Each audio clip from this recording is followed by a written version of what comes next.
Bad officials are elected by good citizens who do not vote. George J. Nathan, 1882 to 1915. This has never been more true than in these times. I am here to inform you on how to register, find out where your voting location is, and finally, how to go about the actual voting process. First of all, to inform you about registering to vote, you need to be 18 years of age.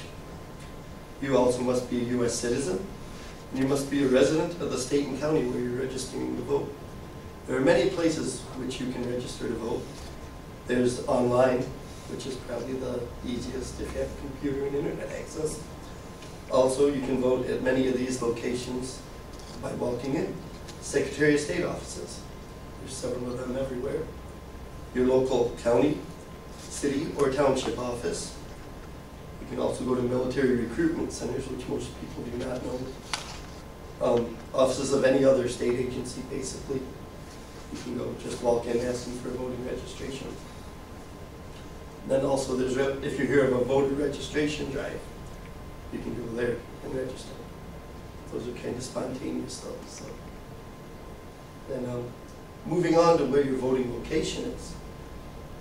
You can check the voting information and all the other information about what you have registered for after you've registered. You have to be registered to access this. It's on www.michigan.gov/vote. And then all your information right here, which you can't see hardly because it's pink, but in that area on your voter registration card shows your polling location. It's basically based on your county. It'll either be a school or an office building where they have it set up. And it will always be that same place unless you move. So now we will get to the act of actually voting. You will have to go to this location, first of all, and then you have to either provide a picture ID of some sort. Some of the many types of picture ID that would be valid could be your Michigan driver's license. If you don't drive, you could use a Michigan identification card. It would work the same way. Then you could use a federal or state government issued photo identification. Say a military ID, a student ID, those all would work. Tribal identification. I'm not tribal. Any of you are, that would work. Then even if you had a driver's license from another state, you can even use that.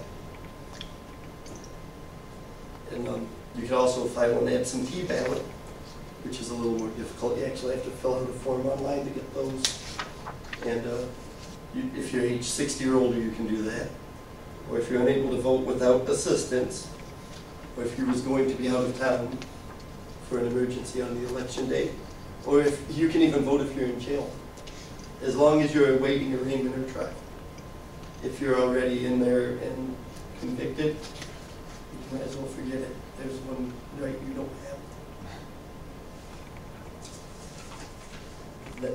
You could also get an absentee ballot if you're unable to attend for religious reasons. There's I suppose, say it's a day when you have to stay inside due to religion, and you could actually get an absentee ballot for that. And then, or this is an interesting one because I didn't even know they did this until I researched it.